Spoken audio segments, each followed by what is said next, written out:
Messing with my husband. I don't know where it all started. I love my husband John very much. Everyone thinks we're the perfect couple, and John is the perfect husband, handsome, professional, and with a great sense of humor. People seem to respect him, even though he never put any effort into it for the sake of it. His age is now approaching 50, and I, his wife Trish, am noticeably behind him. Men say I'm attractive, but I try to ignore it.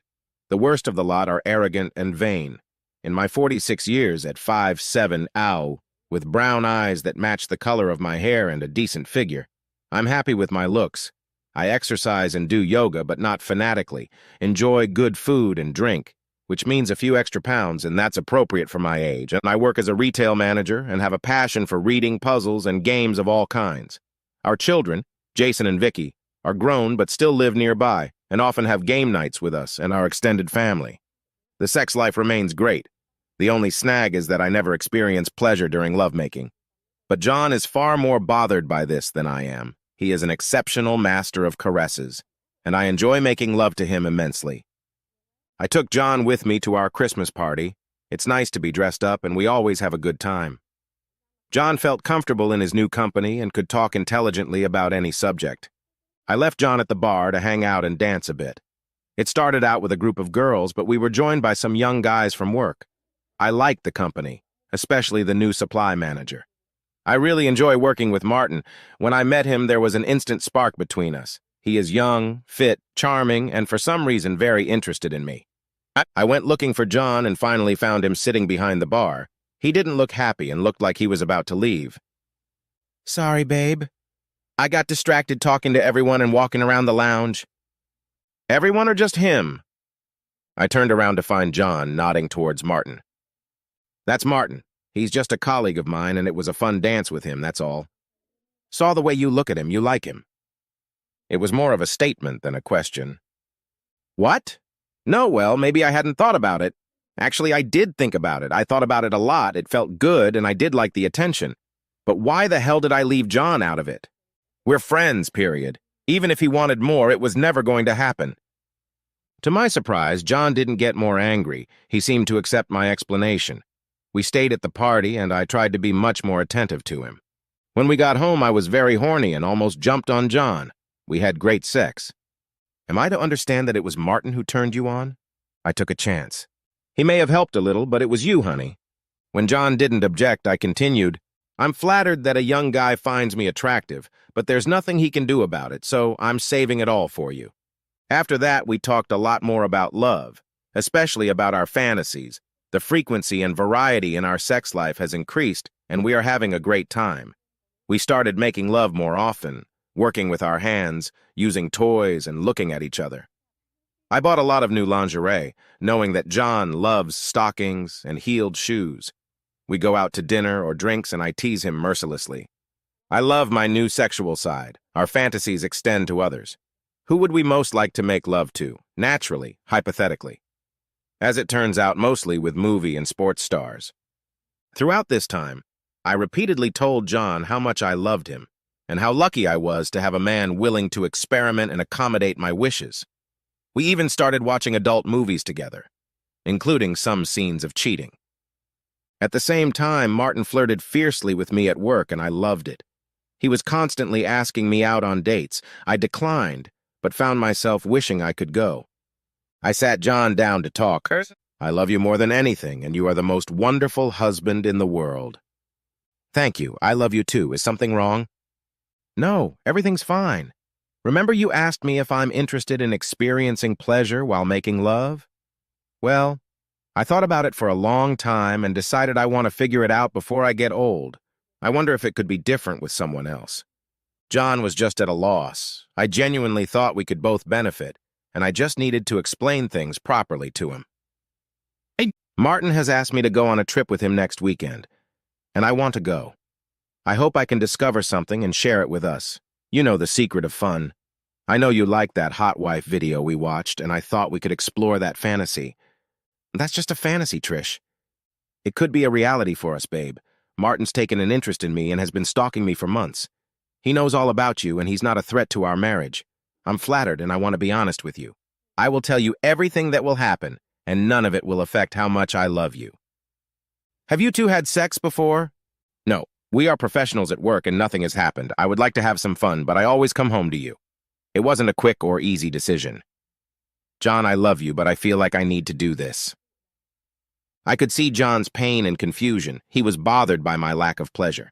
I know it's not unusual for women to not experience it, but I was curious if it was possible with someone else.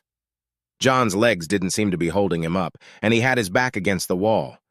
Damn it, I didn't want to hurt him, but at least he wasn't mad. I hardly slept at all, and I suspect John didn't either. I kept asking myself if I was doing the right thing, and I was plagued with doubt and worry. In the morning, John, thank goodness, seemed more relaxed. Perhaps he had seen the benefits and accepted the situation. I knew it was a common fantasy. So many people talked about it, and I hoped to use it to further energize our sex life. I didn't want to prolong the conversation and decided it was best to just cut to the chase. Putting on lingerie for another man was so strange, yet intoxicating at the same time. The new set included a garter belt, bra, and a tiny thong that seemed racy, even decadent. And the fact that he is handsome and fit was even more arousing.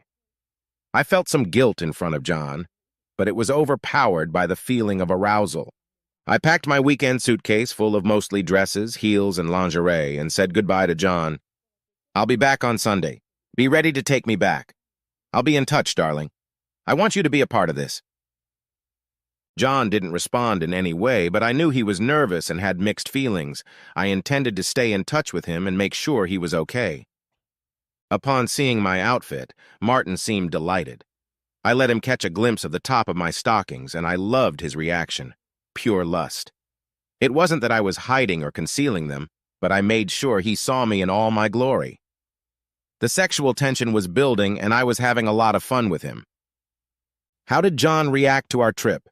Not very well, but not as painfully as I thought he would. I'm almost disappointed that he didn't fight back harder. Have you made our intentions clear? Yes, very clearly, but without being rude. Described it as a trip and a date. He didn't resist at all? Maybe he's a cuckold? Why don't you write him? Guys like him like to be tormented and teased. Don't talk about him like that. I'll try to write, but only to make sure he's okay. I dialed. Hey, babe. I got here safe and sound. The hotel's great. How are you? I frowned when there was no answer, but luckily my phone rang. Have fun. I had dinner with Jason and Vicky. That made me worry. What exactly had he told the kids? I didn't think he would tell them anything. It would only embarrass him. I hoped he would be alone and think about me, but it was clear he would try to distract himself. I replied, Martin is acting like an impeccable gentleman. It's so exciting to fulfill this fantasy. Yes. Sometimes it's hard to distinguish fantasy from reality. I was puzzled by his rather cryptic response. The answer was shorter than I had hoped, but he seemed fine with it. No threats or hurt emotions. Martin asked about his answers. He seemed to enjoy it, somewhat more than I would have liked, to be honest. Perhaps he is a true cuckold. Try sending him selfies with us. See what he says. I wasn't sure, but I did it and sent selfies with us at the restaurant, adding a caption, I appreciate everything we have, and we can have even more by having a great time. Then replace the word time with date.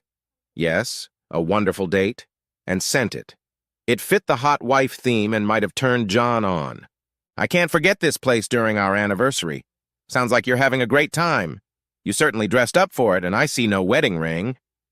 I was reminded of our anniversary at the same hotel, and if tonight is anything like that, it's going to be a great night. Maybe we should have picked a different place.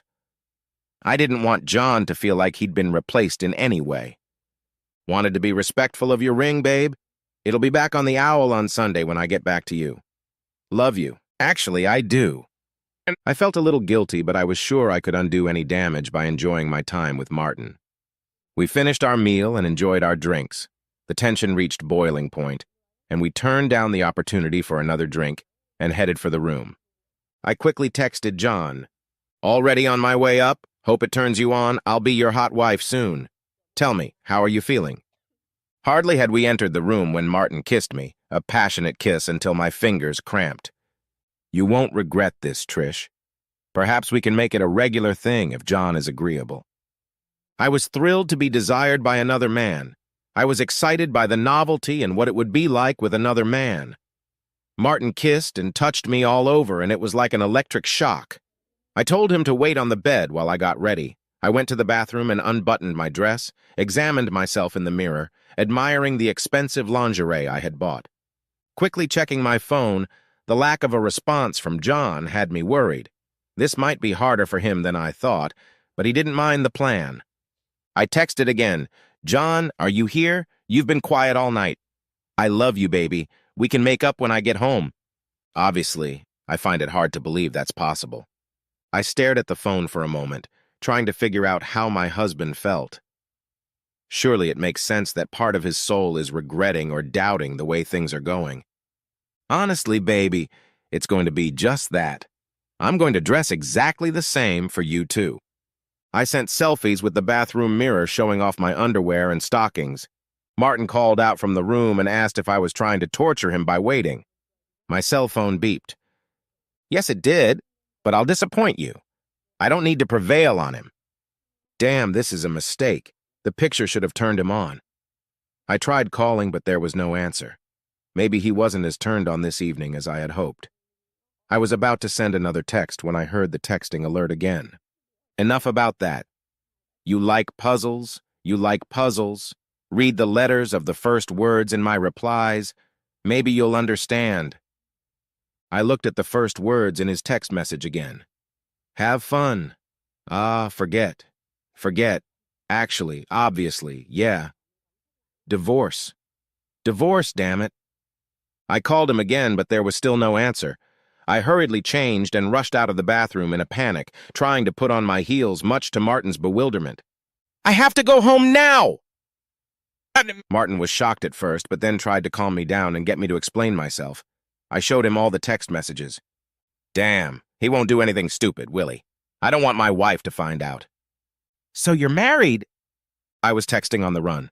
I'm on my way home. We ran to Martin's car. He got behind the wheel and I called and left a voicemail. Nothing happened. I'm on my way home. I texted him back and got an immediate response. No, Chance has already had enough of this. Thanks for the heads up. It will allow me to make some preparations. Please don't do anything rash. This is all a terrible mistake. Loving you was a terrible mistake. Then another text from him. Legally speaking, you left me no choice. I'm not going out with him anymore. I'm choosing you. Ha, that's a waste. Clearly you wanted him and I don't want to tie you down. It's your body, your choice. You didn't want to miss the chance to enjoy it.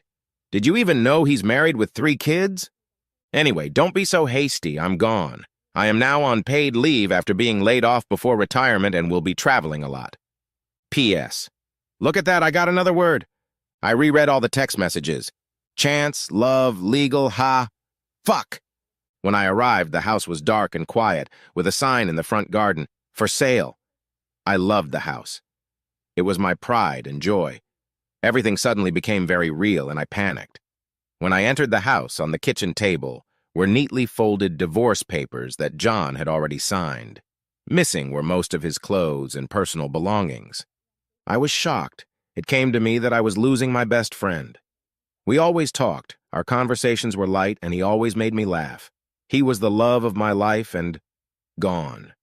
I sent another text. We're not done. I love you, and you love me.